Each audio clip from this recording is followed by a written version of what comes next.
very much, Brother Lou, and brothers and ladies. For those who don't know me too well, I am with Michael, we're the founder of Adelaide City Circle, which started its journey 2.5 years ago, when in Adelaide I was looking for a Catholic brotherhood. There were no Catholic brotherhoods with men, I guess working men, in Adelaide. So I did some research online because there's nothing in Adelaide, so I thought I'd go and find a model or a system that works elsewhere and maybe bring it to Adelaide and launch it there. I discovered the Catenians. I'd never heard of the Catenians before. The Catenians had never been to Adelaide before. No, none of the men knew the Catenians, none of the priests knew the Catenians, and the Archbishop doesn't know the Catenians. So it was a brand new thing, so I jumped on the website and I sent an email to the membership email, and it went to Chris Downey, and Chris responded and said, look, Kingsley, look, this is who we are and what we do. And I said, well, look, I think that'll tick the boxes that I'm looking for in a younger Catholic men's brotherhood here in Adelaide. So fast forward 2.5 years, we have now recruited over 40 men. We have an average age of 40. We have men from 16 different parishes, born from 12 different countries, and we're thriving. Interestingly enough, we don't do any advertising or promotion. All our new members are tap on the shoulder or invitation only, in the sense that as a circle with an average age of 40, we probably did what many of your circles did when they had an average age of 40 in the past, where it was more, we would dress up more. So for example, we do dress up in full suits at our meetings. We find the guys love that. We put a lot of emphasis on having good ritual, good procedure. We find a lot of the guys love that. We have good food. We may not be the cheapest, but you know what, that's okay. And we do that because our members, being average age of 40, they're all busy guys. They've got young families, they work full time, there's a lot of pressure, mortgages, there's a lot of pressure on their plate. So we need to give them an experience. We need to give them a value-rich experience for them to say to their wife and, on a weeknight, look, I want to go out, with the boys and have a meeting and have a dinner and do that. And for them to do that and be able to make that sacrifice to home, we need to give them something of value, because these guys are pulled in, a million different directions. And so we need to do that. So we need to have a high standard, and it is very counterintuitive to a lot of the approaches that are being put out there. But I can only talk from our experience, and we are the highest recruiting circle here in Australia, and I believe we could be the world. So just something to think about. So that's my Catenian background, and my Catenian, runs on the board, and that's why I'm up here speaking to you today. That's why Province 20 approached me 12 months ago and said, Kingsley, we love what you're doing in Adelaide. We'd like you to replicate something similar here in Perth. Can you help us? So after a bit of discussion, we were able to agree on a plan, and we put that plan into action in December last year, and thinking it was going to be 12 months before we were going to be able to inaugurate a new group full of young men, and we've got here before then. It's wonderful. It's been a team effort. I think the Holy Spirit has had a lot to do with it too. A lot of right place, right time moments, and a lot of 50-50s going our way. So why are we doing it? Well, I spoke to our brother John Sutton, who's the numbers man in the province, and he said, Kingsley, the average age right now in Province 20, but I found out with Brother Graham's presentation as well, it's Australia-wide, the average age is 72. And that's a problem, because if we really do nothing much different for the next 10 years, it's going to average up to about 82 or thereabouts, and then we're going to have a real problem. It will be probably too late, and the association as we know it will look nothing like it does today. You'll have far less circles, you'll probably have far less provinces. It'll be very different. So we need to do something now, because there is a trend at play, and that is we are becoming older fast. So, Province 20 came up with the radical idea to do a province-backed group, province-backed circle. And that's how, again, I got involved. And so, yeah, I set out, and I don't have really too many contacts outside of the Catenians in Perth. So we reached out to the young Catenian members, and we just said, who would be interested in maybe getting involved? And although the purpose of this new circle or group, and then soon to be circle, is always to bring in new members, we're not in the business of poaching members, and I'm going to talk about that a little bit more later on. But I do know from my experience in Adelaide, it's the old saying of build it and they will come. We need to have a net. We need to have something to catch new men. Very difficult going out into parishes, telling new men who have never been Catenians, younger men, hey, come out and join us, pay this membership, do this procedure, dress up, and yeah, trust me, you'll have a blast. You know, it just doesn't work like that. We need to give them something. And this group that we will be inaugurating tonight will be that net. And the cool thing is, we're inaugurating about 12 men tonight, which is bigger than expected. A group needs only 6 to inaugurate. Most inaugurations in the Catinian universe are between 6 and 10 of new groups, so to have 12, we're above average. It is a big group inauguration, so Province 20 should be very proud of that. But it gives us a big net to then go and cast out into the parishes and into the archdiocese to bring in new men. And we will bring in new men. That is their mantra going forward from tonight, is to go out and find new men. And if they have any experience like we did in Adelaide, they will bring in a lot of new men. And just like Adelaide City, we have done, well, thank God, with recruiting, we have won the Kevin Brady Award for the last few years. But I've said to all the guys, I believe with my heart of hearts that they will be winning it.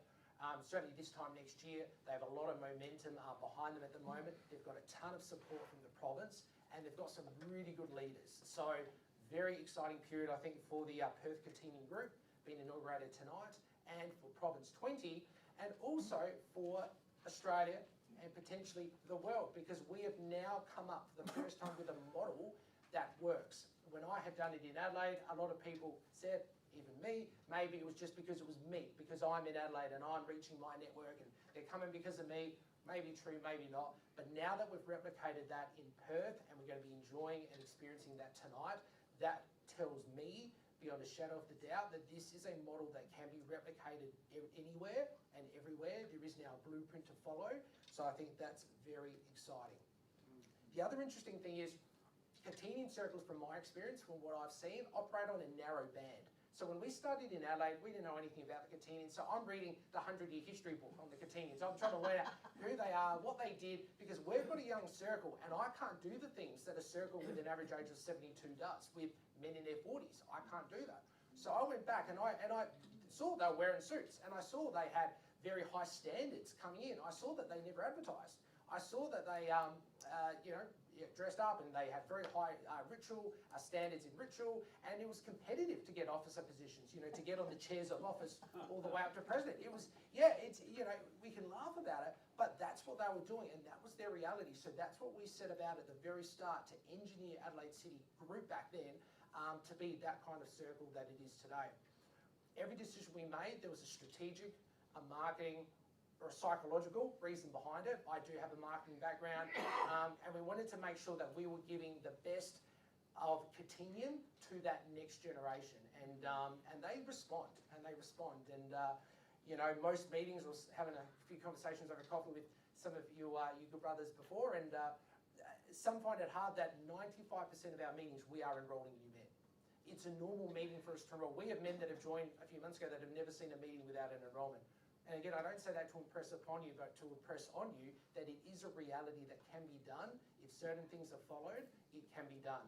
I understand it's a bit different when the average age is 72, and if I've got some time at the end of this, I do want to cover some points on that, which I reckon everyone will be interested in. But just really quickly, tonight we are inaugurating the Perth Catinian group.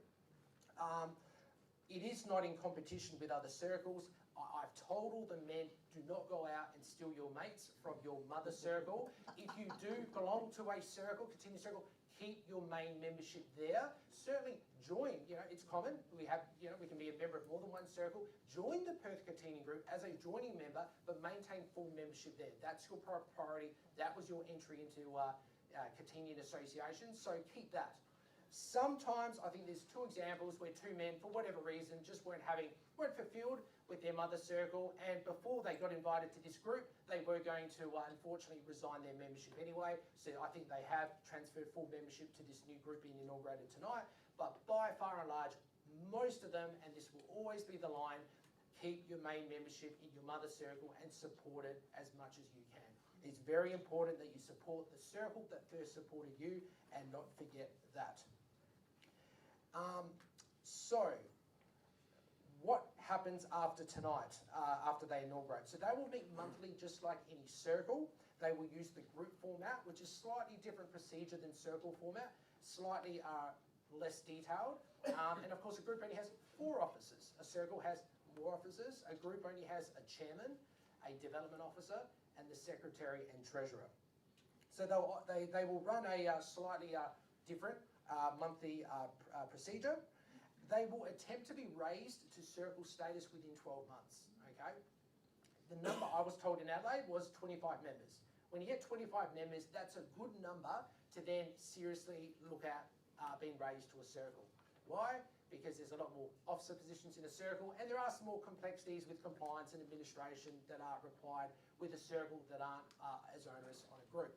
So, look, if they're starting with 12 or so members tonight, they will easily be at 25, probably within 6 or 7 months, you know, and I put that out there on record, 6 or 7 months, they'll probably have 25 members. They'll probably have a lot more in 12 months. So I believe this could be a powerhouse circle, and again, a very good model, not just for Perth, Province 20, but Province 21, area Victoria.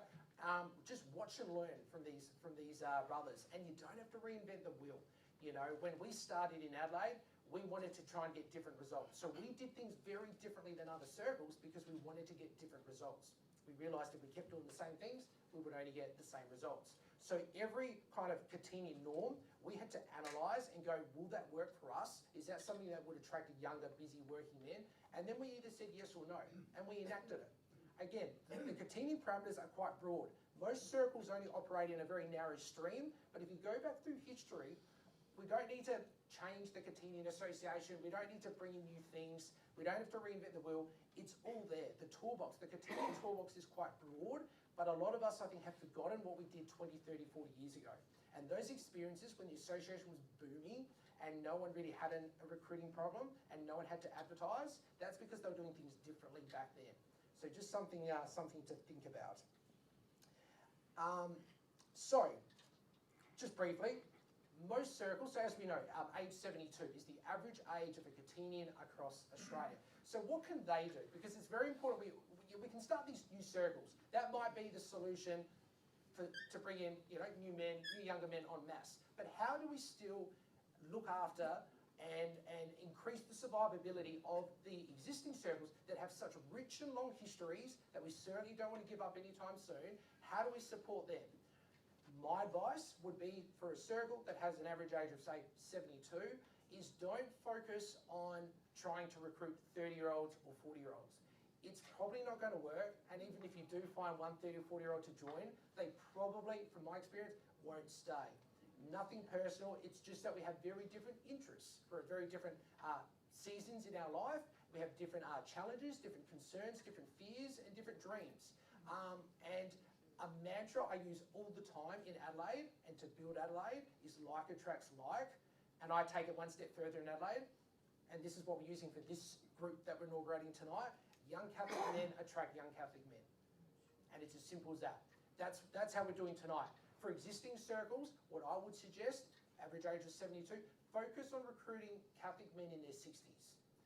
I used to sell life insurance, so I'm like 4th generation life insurance in my family. It was one of the first jobs I did, and I was told by my dad very early on, Kingsley, you have most influence on men or people either 5 years older than you or 5 years younger than you. That 10-year band is like your sweet spot. They're the men and women you want to be selling life insurance to because you understand them the most and they understand you. In other words, you speak their language, okay? When it comes to recruiting, we did a similar thing in Adelaide. I'm 39, and it's no surprise that the average age of the circle is 40. We have 40 plus members, so I don't think that's a coincidence. So with an average age of 72, focus with recruiting men in the 60s. Once you have enough men in your 60s, guess what? The average age will start creeping down, okay? Then you might have an average age of 65 or 64 in 2 or 3 years' time, or 4 years' time. That's when you target men in their 50s.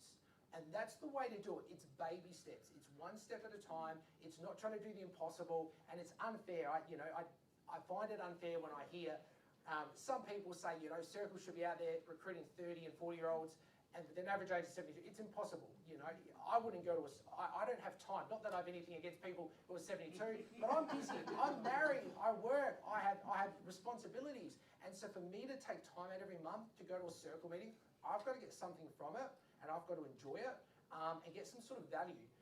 And that's an interesting little something to think about, analogy. So in some circles, in our circle, we have an average age of 40, but we have 1 or 2 members in their 70s and 80s, okay? They love coming to us. Average age of 40, 2 members in their 70s and 80s. Love coming to us. Why? Because we're exciting. We keep them young. You know, they probably, you know, they look forward to it. You know, it's a night out. It's great. It's fantastic. They love it. But you flip it around. You have a circle with an average age of 72, and you have a 35-year-old or 2 35-year-olds. They're not going to have the same experience. And it's important you understand the difference in the sense that these men are busy. These men have responsibilities. They've got pressures. Their time is scarce. For them to make that time to go out, some may, I'm generalising here, of course, I'm generalising, but for them to come out and to build a strategy on recruiting those sort of men, it's not sustainable and it's not realistic. And the other thing that isn't always spoken of as much too when we talk about membership, there's 2 sides to membership. There's recruiting and there's retention. Both are super important and you can't have one without the other. Because you can spend a lot of time and money, a circle, recruiting 3 men in 1 year, only to lose 2 men out the back door the next year. And then what have you got? You've got a net result of 1 new extra man, and you've invested a lot of time and a lot of money, and it's not sustainable. So how do you improve retention? Well, that's about value add. That's about making sure your meetings and your social events with the families, very important in any fraternity. You know, the support of the wife is crucial for the brother to stay involved. So we want to make sure the wives are included as much as possible in a fraternity. What we do in Adelaide every second month, have a big social event, and the wives and the kids come out as well, and we have a lot of fun.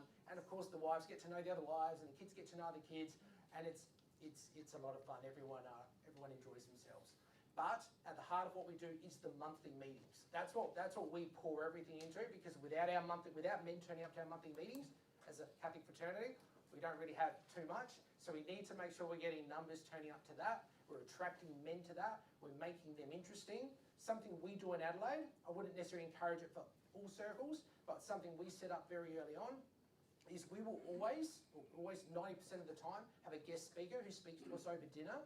And in our case, it's not usual, but in our case, our guest speaker is always only a priest or a nun. Or an existing Catenian brother who might want to tell his testimony, tell his story. But most of the time, it's a priest or a nun. Why? Well, generally they have something interesting to say. A lot of us do enjoy listening to priests and nuns. They always have good stories to tell and good advice to give. Again, value add for the members. And also, it gets the word out about the Catenians. Again, we're not using them to recruit. We don't tell them to recruit, but they talk. Priests talk to priests, nuns talk to nuns, they talk to parishioners, and so people inquire. And another reason we don't advertise or promote is we're still waiting for a letter of blessing from our Archbishop. We approached him 2 years ago. We haven't heard anything, it is what it is. We thought at first this could be, this is a curse. This ended up being a blessing because we had to get creative. We had to rely more on the Holy Spirit. And now we don't have a recruiting problem. Our biggest challenge is actually, so here's something else we do. We have to screen and vet our applicants. So for every 1 man we enroll, there's generally 2 we say thanks but no thanks gently. Why do we do this? And look, again, 40, 50 years ago, it was harder to get into the Catenian Association. Why? Because more men wanted to. Just like it was harder to become president, back then you had to apply for presidents and there'd be votes in circle, who would take which officer positions because more than one wanted it. And same with us now with our recruitment. We have a good harmony in our circle, and I'm a believer that if our harmony breaks, we have no circle. If that harmony is fractured, very quickly a circle can disappear, or at least descend into chaos. And I have had that experience before. Before I started the Catenian group with Brother Michael, I did run for 12 months a local Adelaide Catholic men's group. That's what I called it, Adelaide Catholic men's group. I'd never run a ministry before. I had no template to follow, but I just did it. And it grew to about 30 members, but it was just an open door policy. As long as you're male and Catholic, you could come along. So, fast forward 9 months, I didn't know who half the guys were turning up. And we got some bad apples in, and some rumours were spread, and some untruths told, and I didn't catch on to it until a bit late. By then the damage had been done, and there was no way I could course correct after that. So that taught me a big lesson, and perhaps why I'm a bit more sensitive to the sort of men we bring in. And of course, for our kids and our wives as well, we want to make sure, again, we're building a very positive community and a very faith-based environment, because when a bit of a mastermind group develops, when like-minded people come together, 1 + 1 is 3. Do you know what I mean? You know, your faith formation magnifies, your prayer life accelerates, and you know, you're making new friends, and you know, and Brother Graham raised a good point about potential RCIA people that are baptised through the RCIA program. Say the Easter Vigil. I mean, we've probably got 3 members from that. My wife, she coordinates the St. Francis Xavier Cathedral back in Adelaide, the RCIA program there, and at least 2 men have come from that. They go through this 9-month RCIA course, they're baptised Catholics, and then what? Then where do they go? You know, and we unfortunately we lose a lot in the first 12 months because they're so used to being managed and sort of they're handheld that there's nothing for them to fall into, and unfortunately we lose a few.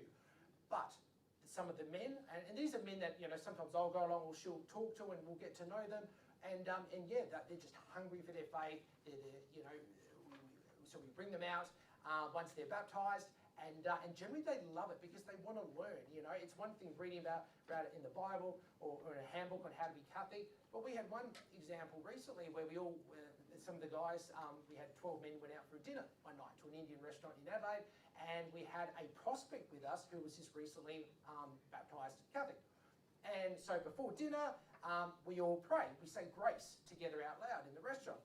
Now, he'd seen it on YouTube and read about it, and it was something he was, bless you, it was something he was trying to bring home to his new wife, and they've got a young baby on the way, they've just bought a house, you know, life is great, and they're trying to learn how to become Catholic.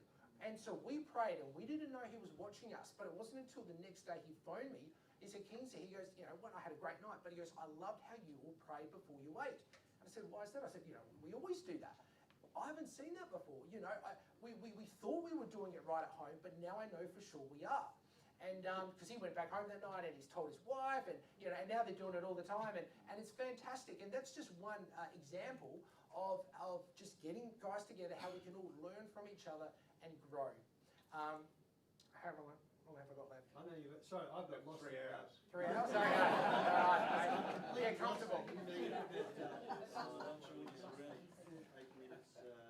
They probably got some questions. You're right. Okay, we'll get some questions in a minute. But one last analogy I do when I tell new people joining, interested or exploring membership with us, I'll say, look, the Catenians are like a ladder that we're all climbing. Okay, we're all trying to climb this ladder to heaven. You know, hopefully we're trying to get to the same destination. But I said some of us are further up on that ladder than others. So sometimes we all need a hand up, right? Somebody to help pull us up. Other times we might need to push and help somebody up from below, right? Push them up. And that's what we are. You know, we're a Catholic in our heart, we're a Catholic brotherhood, we're a band of brothers. That Catholic band of brothers slogan resonates so well with young Catholic men.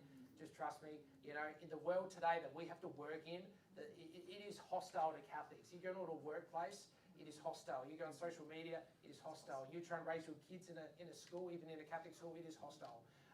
It is tough. So to have a retreat, to have a little group, a tribe of Catholic brothers that you can come to every month, and you can just be Catholic and you're not thinking twice about what you say, you're not going to be judged or labelled or whatever. It is so nourishing and it's so alluring and it's so attractive to young Catholic men.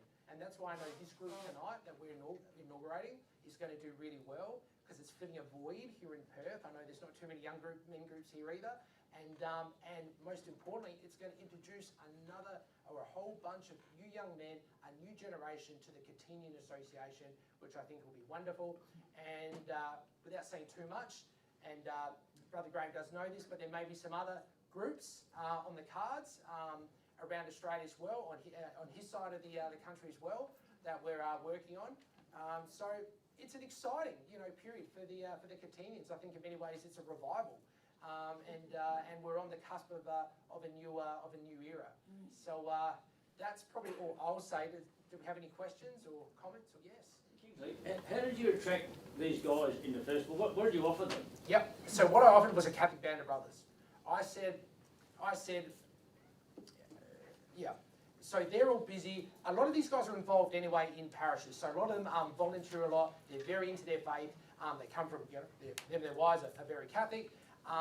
But they wanted something different again. There's nothing in Adelaide happening at that time like it. they were all probably some men I had some influence over. I'd say they were friends or colleagues, I knew them, they looked up to me a bit. So when I pitched this idea to them first, and you know, I wasn't talking Catenian so much, it was just a Catholic Brotherhood first, and sort of once they bid that, then I told them about the Catenian part, because that's in a whole new cell. But no, they wanted a Catholic Brotherhood. That's the main thing. A lot of younger men, and when I mean younger, say under age 56, have some challenges in, without getting too political, some challenges in the Catholic Church today where we can't be men, and we're told a lot how we should act and what we should do, and it's, it does affect younger men, I think, more. And so to have a brotherhood where men can be men is just so attractive, and it's so good, and I think the data speaks for itself. So again, younger men have different needs than older men. This may not and probably would not be the primary need of someone in their 70s. But certainly someone in their 40s or 30s or 20s. Our youngest member is 19. We have a number of full-time uni students as well. I'm not sure if I mentioned we've got men born in 13 different countries. So when we have our social events and it's all like bring a plate of food, you can imagine the array of food. It's like the United Nations of food that turns up, which is pretty cool. But again, you'll get that in the younger demographic as well, because we have a large migrant community in the Catholic Church, which is a good thing, I think. And so I offered them a Catholic Brotherhood, which was an experience they couldn't get elsewhere in Adelaide at that time, and an authentic one. Yeah. Yes. Brother Kingsley, what is your screening process when you approach a prospective member? Yeah, good question. Do you screen them before you even talk to them? Yeah, so good question. Most of our new inquiries will be a referral. So it'll be, I might get a call or an email. Look, I have a friend I've spoken to, or who's interested. So how do they become interested? We do a lot of Facebook. So we have our events, we take lots of photos. So a little tip is take lots of good quality photos. Find out who's got the best camera in your group and use that to take the photos. Some videos if you want to. But if you do have access to Facebook or Instagram or just any of those social platforms, if anyone in your group or circle does, just put some stuff up there. And sometimes guys will bite. They'll just see what they're interested in and they'll inquire. Okay, so when an inquiry comes in, usually somebody knows that person, so we'll speak to them. We'll go, how long have you known us? Them, tell us about them. And usually it's okay because, again, like attracts like. So then we'll always bring them out as a guest. We used to pay for their meals. We don't anymore, but that's just it's something we do. I would encourage, if you have the funds, pay for their guests. It's certainly, not a bad thing. So definitely do that. But we bring them out and we say, look, it's an opportunity for you to get to know us, but also us to get to know you. This is a two-way interview, if you know what I mean. So another thing, when our prospects, and we always have prospects at our meetings come, every meeting, but when they come, we make our prospects, again, think Catenians in the 1950s, 60s, 70s, we make our prospects sit outside. They don't see our meeting. Why? Because our meeting's for members only.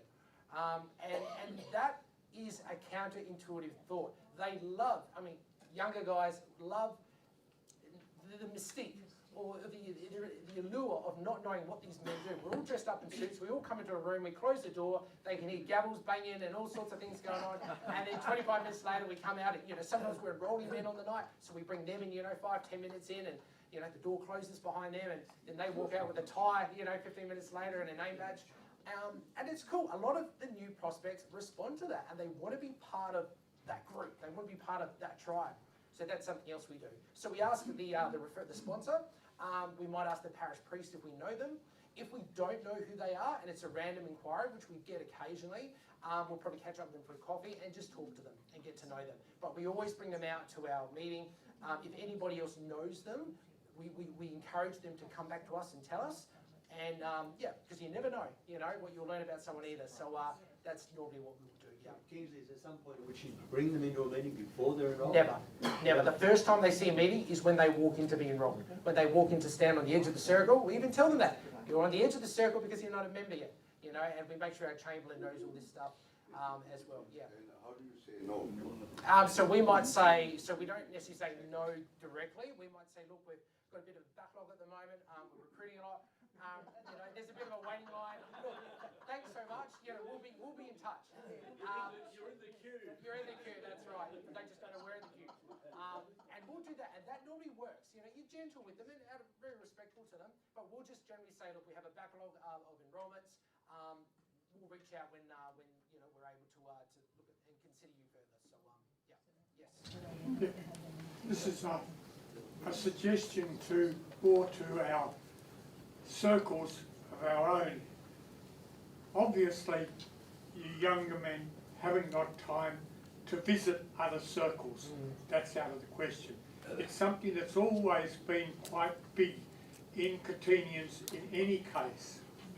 And in the past, Terry O'Neill and myself, just as two examples, used to do up to 20 to 30 visits a year to other circles that, apart from our monthly meetings.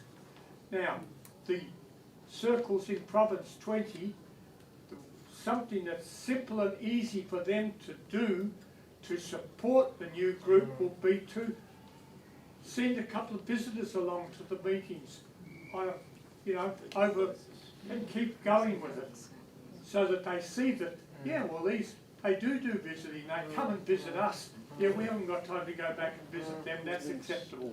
But, the other circles would be supporting them tremendously without big cost or involvement, by just simply visiting the new group. And so I make this as a suggestion. Fantastic point, brother. Thank you for raising that. I've instructed the men in this new group to go out and visit as much as possible. I reckon that's something that we're super jealous of Province 20 and Province 21. You have lots of circles on different nights of the month. We have only us. We can't visit. I reckon visiting is the lost art. I would be out visiting every week a circle. I reckon that's why I joined the Catenians. It's a brotherhood. I'd love to go out and meet more brothers and break bread with you and have a drink with you. I reckon that's fantastic. I know it used to happen a lot. Visiting used to be big. I know the president would have his calendar of where he's going to visit, and the brothers would follow and support him. I reckon that's fantastic. And I reckon, brothers, if you have the time, definitely go out and start visiting other circles. Definitely, I reckon that it's only plus. You can only gain from doing that, both the circle receiving the visitors and also the visiting itself. But I have instructed all the men joining this group to go out and visit as much as possible, because every circle has their own little personality, and you can learn some things. Some circles do things better than others, and you can pick up some good little tricks and tips from different circles. So definitely visiting is a big thumbs up, for me. Yes. Is there any effort to build other circles in Adelaide? We're getting quite big at the moment.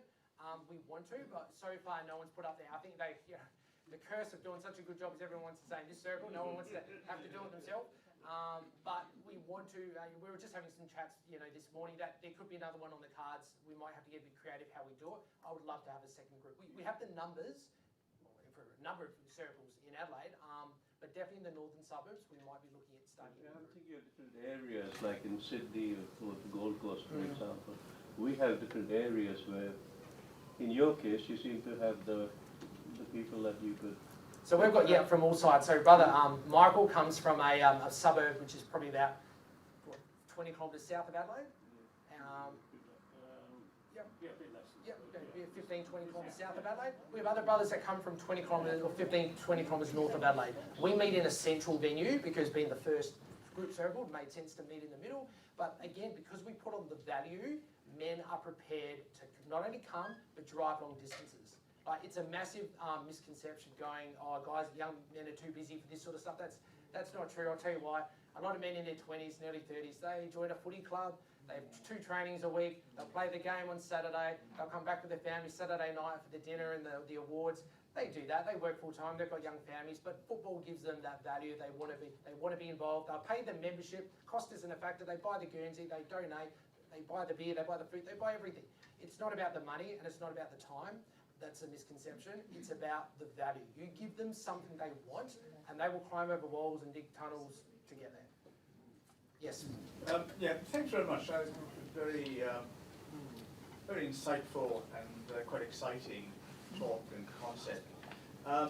In the Victorian area, we've got an initiative which we are currently building, and that's to our idea is to try and partner with secondary schools. We spent a lot of time last year going to talk to secondary school heads and heads of mission and so on. We've got 4 schools at the moment that we are working with. We're trying to partner a boys' school with a girls' school.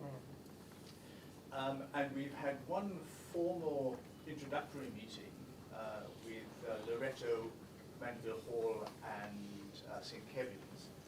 And we had about 40 guys along, and it was really to get them there, to talk to them, to try to sort of explain what Catinians is, to get some feedback from them. Now the feedback is very much as you've said. They don't particularly want to join current Catinian meetings because they're, you know, the age thing. And we had previously invited some younger guys, family members, and that was their comment. You know, they loved the evenings, but the age thing was Massive barrier. massive Barrier for someone under 56, with an average age in the 70s. That's my experience from members. They generally would not join. So that's where young youth groups come into play. The schools are very keen because they already perceive that the fathers are missing out in any sort of spiritual, religious sense. And that's what the father said. You know, the wife can go to school gates, they tend to be available, they go to things. Dads are left out. And they don't feel they're on the same spiritual level as their kids, getting stuff at home. And their response is they're very keen to keep this in some way in relationship with the school. So that's what we're trying to build on. We're having one follow-up meeting of that first meeting this month, and we're having another preliminary meeting with 2 other schools. Excellent. So we'll just see what happens. But I think that the broad dynamics are very much as you say, and I think there is huge opportunity. Massive. Yeah, very exciting. Very exciting. Okay, Hayden, let's all thank Hayden. Sorry, let's all thank Kingsley for a great talk.